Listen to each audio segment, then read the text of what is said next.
दोस्तों नमस्कार, स्वागत है आप सभी का मेरे YouTube चैनल पर। आज हम देखेंगे एक्सेल से डेटा को कैसे हम MS एक्सेस डेटाबेस में ट्रांसफ़र कर सकते हैं। यानी हम एक्सेल के यूज़र फॉर्म से, यूज़र कंट्रोल से हम डेटा को MS एक्सेस के डेटाबेस के टेबल में, उसके अलग अलग फील्ड में कैसे ट्रांसफ़र करेंगे, इस वीडियो में हम देखेंगे। तो बने रहिएगा इस वीडियो में अंतिम तक मेरे साथ। तो पहला स्टेप होगा हमारा यूज़र फॉर्म क्रिएट करना, जो कि मैं एक यूज़र फॉर्म पहले से क्रिएट कर चुका हूँ। इस यूज़र फॉर्म में मैंने 3 टेक्स्ट बॉक्स लिए हुए हैं। ये 3 टेक्स्ट बॉक्स से ही हमको वैल्यूज़ को ट्रांसफ़र करना होगा MS एक्सेस के टेबल में। तो पहला टेक्स्ट बॉक्स है मेरा एम्प्लॉय नेम के लिए, दूसरा है एड्रेस के लिए, तीसरा है कॉन्टैक्ट नंबर के लिए, और ये 2 मैंने बटन्स लिए हुए हैं। यहाँ पर एम्प्लॉय आईडी का एक लेवल कंट्रोल मैंने लिया हुआ है, इसको हम बाद में डिस्कस करेंगे। तो ये 3 कंट्रोल से डेटा को मेरे को MS एक्सेस के टेबल में ट्रांसफ़र करना है। तो ये यूज़र फॉर्म की डिज़ाइनिंग है। ये फर्स्ट पार्ट है हमारे इस प्रोग्राम का। दूसरा स्टेप होगा डेटाबेस डिज़ाइनिंग का। हमको डेटाबेस फाइल क्रिएट करना है, उस डेटाबेस में टेबल क्रिएट करना है और टेबल की डिज़ाइनिंग करनी है। यानी उसमें कौन कौन से फील्ड्स होंगे, उन फील्ड्स के क्या क्या टाइप्स होंगे, ये सारी चीज़ें हमको डिज़ाइन करनी है। तो चलिए मैं MS एक्सेस ओपन कर लेता हूँ और यहाँ पर फाइल मेनू में जाएंगे और यहाँ पर ब्लैंक डेटाबेस में क्लिक करेंगे तो एक ब्लैंक डेटाबेस हमारा ओपन होगा। यहाँ पर मैं फ़ोल्डर सेट कर लेता हूँ कि कहाँ पर मेरा डेटाबेस स्टोर होगा। ठीक है, तो यहाँ पर मैं सेट कर लेता हूँ मेरा जो डेटाबेस होगा उसका फ़ोल्डर मैं यहाँ पर सेट कर लेता हूँ। ये मेरा फ़ोल्डर होगा और यहाँ पर मैं डेटाबेस का नाम दे देता हूँ। तो डेटाबेस का नाम मेरा होगा M रिकॉर्ड्स। ठीक है, एंटर करता हूँ। ठीक है, और यहाँ पर ये क्रिएट बटन, इसको मैं क्लिक कर देता हूँ इस तरह से। तो देखिए हमारा एक डेटाबेस तैयार हो गया है, क्रिएट हो गया है और यहाँ पर बाय डिफ़ॉल्ट एक टेबल बन के आ गया है। ये फाइनल बना नहीं है, इसको हमको डिज़ाइनिंग करना पड़ेगा। MS एक्सेस ने एक टेबल का फॉर्मेट यहाँ पर ओपन करके रखा है, उसको हमको अपने हिसाब से सेट करना है। तो यहाँ पर मैं राइट क्लिक करूँगा, मेनू आएगा, उसमें डिज़ाइन व्यू पे जाऊँगा। डेटाबेस का नाम टेबल का नाम पूछ रहा है, यहाँ पर मैं दूंगा एम रिकॉर्ड को शॉर्टकट में MREC, इसको ओके कर देता हूँ। उसके बाद यहाँ पर उस टेबल में कौन कौन से फील्ड्स होंगे, है ना, ये हमको सेट करना है। तो पहला फील्ड होगा मेरा MID, एम्प्लॉय का ID।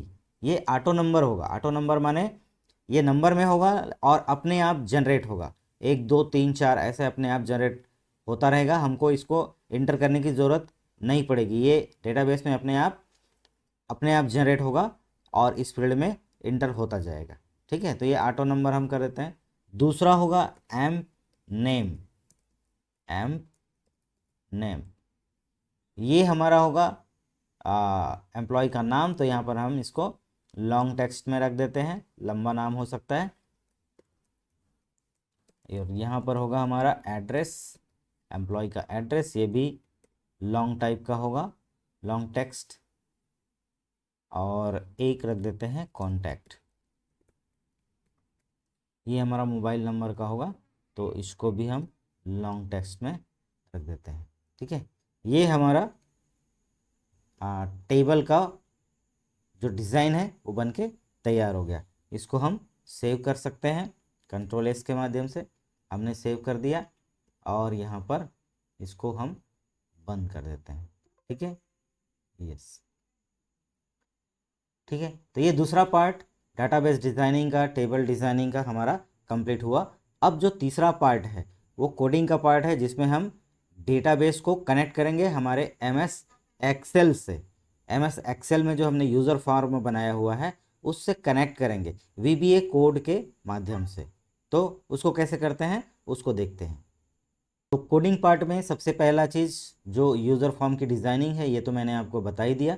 अब इसकी कोडिंग में आपको बताता हूँ। तो यहाँ पर सबसे पहली कोडिंग मैंने कहाँ पर रखी है, ये ओके बटन में रखी है। तो ओके बटन में क्या कोडिंग है, ओके बटन में मॉड्यूल 1 से एक जो सबरूटीन है, एक सबरूटीन मैंने बना रखा है ऐड न्यू रिकॉर्ड्स, इसको मैंने कॉल किया है। ठीक है, दूसरा जो बटन है कैंसिल बटन, उसमें मैंने यूज़र फॉर्म को कैंसिल करने के लिए अनलोड मी, यानी यूज़र फॉर्म को मेमोरी से अनलोड करना, यानी उसको क्लोज करने के लिए मैंने कोडिंग की है। बस एक लाइन की कोडिंग है और यहाँ पर कॉल किया हुआ है एक सबरूटीन को ओके बटन में।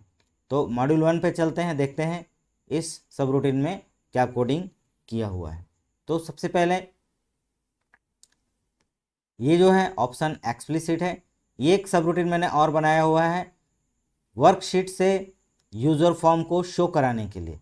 ठीक है, मैं आपको यहाँ पर बता दूँ, वर्कशीट में एक बटन मैंने बनाया हुआ है, ये देखिए शो डेटा, यहाँ पर यूज़र फॉर्म को शो करने के लिए इसको मैंने बनाया हुआ है। जैसे मैं यहाँ पर क्लिक करूँगा तो ये यूज़र फॉर्म यहाँ पर शो होगा, उसके लिए मैंने यहाँ पर एक सबरूटीन बनाया हुआ है, तो उसका नाम है फॉर्म शो। और मेन हमारा जो सबरूटीन है ऐड न्यू रिकॉर्ड, जिसको मैंने यूज़र फॉर्म से कॉल किया है, इसको हम देखते हैं। इसमें ये जो है वेरिएबल डिक्लेरेशन है, जैसा कि हर कोडिंग में होता है, जितने भी वेरिएबल्स की ज़रूरत पड़ेगी हमको इस कोडिंग में, उसको पहले ही डिक्लेयर करना ज़रूरी होता है। ठीक है, तो यहाँ पर एक वर्कशीट वेरिएबल है, 2 ऑब्जेक्ट वेरिएबल है, एक कनेक्शन के लिए और एक रिकॉर्ड सेट के लिए, और 3 स्ट्रिंग वेरिएबल हैं, एक एसक्यूएल कमांड के लिए, एक डेटाबेस के लिए और एक टेबल के लिए। ठीक है, ये 2 लाइन जो है, ये 2 लाइन, पहला लाइन जो है स्क्रीन अपडेटिंग को फॉल्स करने के लिए, कोडिंग के दौरान प्रोसेसिंग के दौरान स्क्रीन अपडेट होते हैं उसको रोकने के लिए हम इसको फॉल्स कर देते हैं। दूसरा है डिस्प्ले अलर्ट्स, बीच बीच में यदि कोई अलर्ट्स आता है उसको रोकने के लिए। ये जो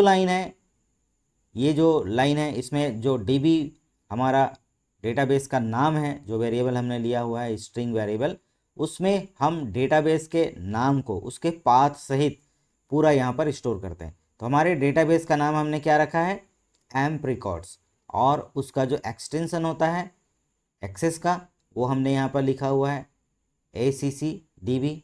ठीक है, और ये कौन से फोल्डर में है उसका पूरा पाथ यहाँ पर है। तो ये जो वर्कबुक है जिस फोल्डर में है इसका जो पाथ है वहीं पर भी ये भी है डेटाबेस फाइल एक्सेस का। ठीक है, और यहाँ पर TBL में हमने क्या लिया हुआ है, टेबल का नाम। तो हमने टेबल का नाम क्या रखा था, एम्प्रिक, MREC, एम्प रिकॉर्ड शॉर्टकट में। ठीक है, इसके बाद हम एक कनेक्शन ऑब्जेक्ट क्रिएट करते हैं।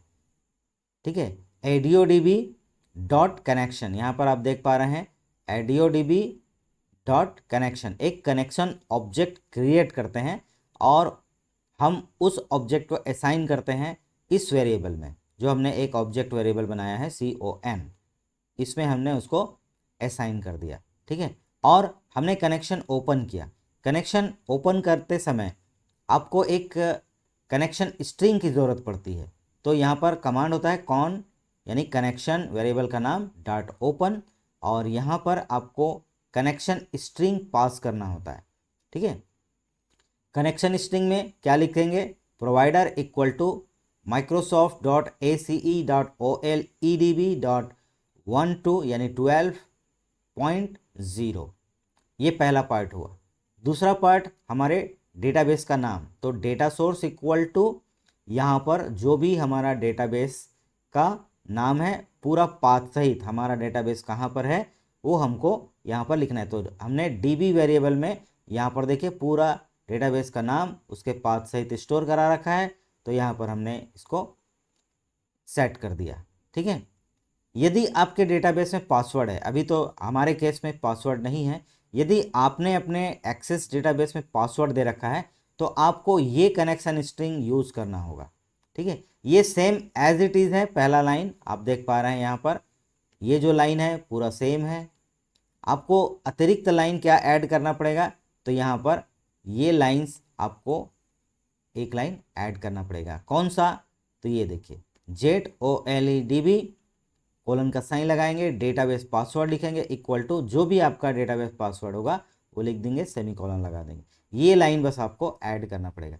चूँकि हमारे केस में हमने पासवर्ड नहीं रखा है इसलिए इसकी ज़रूरत नहीं है, तो हमको ये पहला वाला कनेक्शन स्ट्रिंग यूज़ करना है। ठीक है। दूसरा इम्पॉर्टेंट चीज़ जो है वो है हमको एक रिकॉर्ड सेट ऑब्जेक्ट क्रिएट करना पड़ेगा। ठीक है। तो यहाँ पर हमने देखिए एक रिकॉर्ड सेट ऑब्जेक्ट क्रिएट किया हुआ है, AudioDB.recordSet। ये ऑब्जेक्ट हम क्रिएट कर रहे हैं और क्रिएट करने के बाद एक ऑब्जेक्ट वेरिएबल है RS के नाम से, उसमें हम असाइन कर रहे हैं। तो ये RS यानी कि रिकॉर्ड सेट ऑब्जेक्ट हमारा यहाँ पर क्रिएट हो गया। अब हम यहाँ पर एक SQL कमांड सेट करते हैं। ठीक है। हमारा SQL कमांड क्या है, तो सेलेक्ट एक कमांड है, स्टार यानी कि स्टार का मतलब आप जानते हैं ये एक वाइल्ड कार्ड है जो कि सभी रिकॉर्ड्स के लिए यूज़ किया जाता है, फ्रॉम और यहाँ पर टेबल का नाम। तो एक हमारा SQL कमांड यहाँ पर तैयार हो गया और यहाँ पर हमने एक स्ट्रिंग वेरिएबल में इसको सेट कर लिया। ठीक है। अब हम यहाँ पर दो चीज़ें और सेट करते हैं रिकॉर्ड सेट में, एक कर्सर टाइप इक्वल टू 1 रखेंगे और एक लॉग टाइप इक्वल टू 3 रखेंगे। ये बहुत इंपॉर्टेंट चीज़ है क्योंकि डेटाबेस में कोई भी चीज़ आप राइट करना चाहते हैं तो उसका जो लॉग टाइप है वो यहाँ पर 3 होना कंपलसरी है, नहीं तो आप हो सकता है राइटिंग के समय आपको एरर मिले। ठीक है। उसके बाद हम रिकॉर्ड सेट ऑब्जेक्ट को ओपन करते हैं। इसका जो सिंटेक्स है कमांड का वो है rs.open और यहाँ पर SQL कमांड वेरिएबल रहेगा या SQL का पूरा कमांड आप यहाँ पर लिख सकते हैं और यहाँ पर कनेक्शन ऑब्जेक्ट देंगे। ठीक है। तो ये हमारा रिकॉर्ड सेट यहाँ पर ओपन हो जाएगा। अब यहाँ पर बात आती है रिकॉर्ड सेट आखिर है क्या।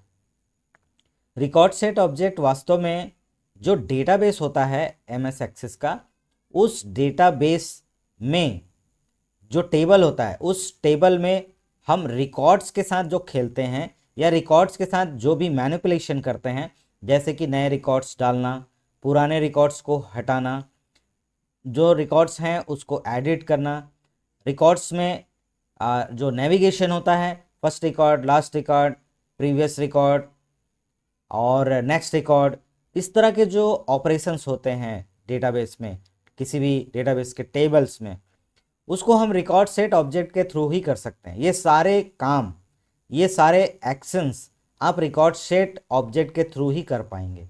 ठीक है। तो ये होता है रिकॉर्ड सेट, यानी कि रिकॉर्ड सेट हमको टेबल्स के जो रिकॉर्ड्स हैं उस रिकॉर्ड्स के मैनिपुलेशन करने की सुविधा प्रदान करता है, फैसिलिटी देता है। ठीक है। तो ये रिकॉर्ड सेट हमारा ओपन हो गया। रिकॉर्ड सेट का पहला कमांड हम यहाँ पर लगाते हैं ऐड न्यू, जो कि एक ब्लैंक रिकॉर्ड ऐड करता है। जब भी आप नया रिकॉर्ड डालना चाहते हैं अपने टेबल में तो आपको ये कमांड आपको देना पड़ेगा, रिकॉर्ड सेट का ऐड न्यू। उसके बाद हमको रिकॉर्ड सेट के माध्यम से हमारे जो टेबल्स हैं उस टेबल्स में जितने फील्ड्स हैं उन फील्ड्स को वैल्यू देना पड़ता है। तो देखिए हमारे टेबल्स में 4 फील्ड हैं। पहला एम्प्लॉय रिकॉर्ड, एम्प्लॉय आईडी है, तो उसको तो हमको वैल्यू देने की ज़रूरत नहीं है क्योंकि वो ऑटो नंबर है, ऑटोमेटिक वो नंबर ऐड हो जाएगा। दूसरा जो फील्ड है एम्प नेम, एम्प्लॉय का नाम, तो यहाँ पर लिखने का तरीका आप देख सकते हैं, RS यानी कि रिकॉर्ड सेट वेरिएबल और ब्रैकेट के अंदर वो फील्ड जिसमें आप वैल्यू डालना चाहते हैं। तो यहाँ पर एम्प्लॉय नेम और इक्वल टू जो वैल्यू आपको देना है उस फील्ड को। तो यहाँ पर देखिए ये जो है हमारा यूज़र फॉर्म का नाम हुआ और ये हमारा टेक्स्ट बॉक्स हुआ जो कि हमने एम्प्लॉय नेम के लिए बनाया हुआ है और उसका टेक्स्ट, यानी इस टेक्स्ट बॉक्स का जो टेक्स्ट होगा वो हमारे इस फील्ड में जाके ट्रांसफ़र होगा, स्टोर होगा।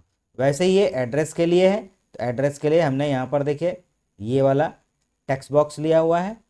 कॉन्टैक्ट के लिए है, कॉन्टैक्ट वाला टेक्स्ट बॉक्स लिया हुआ है और ये तीनों वैल्यू देने के बाद, तीनों फील्ड में वैल्यू सेट करने के बाद हमको लास्ट में रिकॉर्ड सेट को अपडेट करना होगा। तो जब भी आप रिकॉर्ड सेट में ऐड न्यू कमांड लगाते हैं, ऐड न्यू के बाद फील्ड्स को वैल्यू देते हैं, तो उसके बाद आपको अपडेट कमांड देना ज़रूरी है। यदि आप अपडेट कमांड नहीं देंगे तो रिकॉर्ड सेट अपडेट नहीं करेगा, जो भी आप रिकॉर्ड्स डालना चाहते हैं वो ऐड नहीं होगा आपके टेबल्स में। तो ये अपडेट कमांड आपको लास्ट में देना ही है। और उसके बाद यहाँ पर देखिए हमने यहाँ पर रिकॉर्ड सेट ऑब्जेक्ट को क्लोज कर दिया और यहाँ पर कनेक्शन ऑब्जेक्ट को क्लोज कर दिया। ठीक है, उसके बाद रिकॉर्ड सेट और कनेक्शन ऑब्जेक्ट को हमने रिलीज कर दिया और यहाँ पर हमने तीनों टेक्स्ट बॉक्स को क्लियर कर दिया। ठीक है, तीनों लाइन के माध्यम से। और यहाँ पर जो फोकस है वो हमने एम्प्लॉय नेम टेक्स्ट बॉक्स में सेट कर दिया और जो हमने फॉल्स रखा था स्क्रीन अपडेटिंग और डिस्प्ले अलर्ट्स शुरू में, उसको हमने ट्रू कर दिया और एक मैसेज बॉक्स यूज़र को दे दिया कि 1 रिकॉर्ड एडेड, एक रिकॉर्ड ऐड हो चुका, ऐसा यूज़र को एक मैसेज चला जाएगा ताकि वो समझ जाए कि एक रिकॉर्ड ऐड हो गया। तो ये है पूरी कोडिंग। डेटाबेस को कैसे कनेक्ट करना है, रिकॉर्ड सेट ऑब्जेक्ट के थ्रू रिकॉर्ड्स को कैसे एक्सेस करना है और कैसे उसे अपडेट करना है, तो ये पूरा कोड मैंने एक्सप्लेन किया। आई होप आपको पूरा समझ में आया होगा। अब मैं आपको इसको रन करके दिखाता हूँ कि कैसे हम यूज़र फॉर्म से डेटा को MS एक्सेस के टेबल में ट्रांसफ़र करते हैं। तो मैं आ चुका हूँ अपने वर्कशीट पर। यहाँ पर मैंने एक बटन बनाया हुआ है यूज़र फॉर्म को शो करने के लिए। इसको मैं क्लिक करूँगा, ये यूज़र फॉर्म यहाँ पर डिस्प्ले हो गया और यहाँ पर मुझे डेटा ऐड करना है। इससे पहले मैं आपको दिखाना चाहता हूँ कि अभी MS एक्सेस में हमारे पास कोई रिकॉर्ड नहीं है। ये हमारा टेबल है, इसको जब मैं ओपन करता हूँ यहाँ पर देखिए कोई रिकॉर्ड्स यहाँ पर आपको नहीं दिखेगा। ठीक है, इस तरह से ये देखिए कोई भी रिकॉर्ड्स यहाँ पर नहीं है। हमको रिकॉर्ड्स कहाँ से ऐड करना है, यूज़र फॉर्म के थ्रू हमको रिकॉर्ड ऐड करना है। तो इसको मैं यहाँ पर क्लोज कर देता हूँ और यहाँ से मैं रिकॉर्ड्स ऐड करना शुरू करता हूँ। पहला रिकॉर्ड मैं डालता हूँ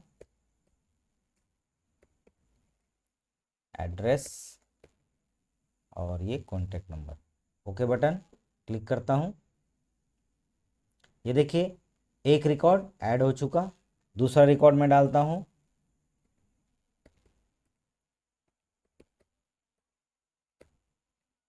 इस तरह से, कॉन्टैक्ट नंबर।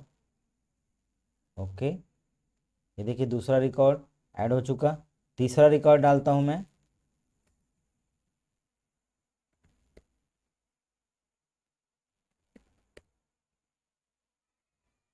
इस तरह से। ओके, ये 3 रिकॉर्ड मैंने यहाँ पर ऐड किए। ठीक है, अब देखते हैं ये सारे रिकॉर्ड्स हमारे MS एक्सेस पर ऐड हुआ है या नहीं। तो ये टेबल को मैं यहाँ से डबल क्लिक करके ओपन करता हूँ।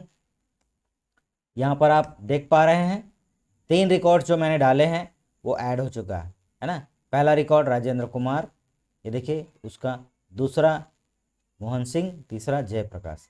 ठीक है, और ये देखिए एम्प्लॉय का जो ID है, पहला वाला जो फील्ड है, ये ऑटो नंबर हमने डाला था तो ये ऑटोमेटिकली ऐड होता जाएगा। ठीक है, तो हमारा जो MS एक्सेल का जो यूज़र फॉर्म है, MS एक्सेल हमारा कनेक्ट हो चुका है MS एक्सेस डेटाबेस से और हम MS एक्सेल से डेटा को ट्रांसफ़र कर पा रहे हैं MS एक्सेस के डेटाबेस पर। ठीक है, तो इस तरह से हम MS एक्सेल में VBA के थ्रू MS एक्सेस को, एक्सेस के डेटाबेस को यूज़ कर सकते हैं। ओके फ्रेंड्स, तो आई होप आपको ये पूरा वीडियो समझ में आया होगा, पूरी कोडिंग समझ में आई होगी। यदि कोई डाउट है तो आप कमेंट के माध्यम से मुझे पूछ सकते हैं, मैं आंसर करने की पूरी कोशिश करूँगा। चैनल पर नए हैं तो चैनल को सब्सक्राइब कीजिएगा, बेल आइकॉन को प्रेस कर दीजिएगा। वीडियो यदि अच्छा लगा तो ज़्यादा से ज़्यादा शेयर करिएगा, लाइक कीजिएगा, कमेंट कीजिएगा और मिलते हैं इसी तरह के एक नए वीडियो पर। तब तक के लिए bye bye. Thanks for watching. Thank you very much.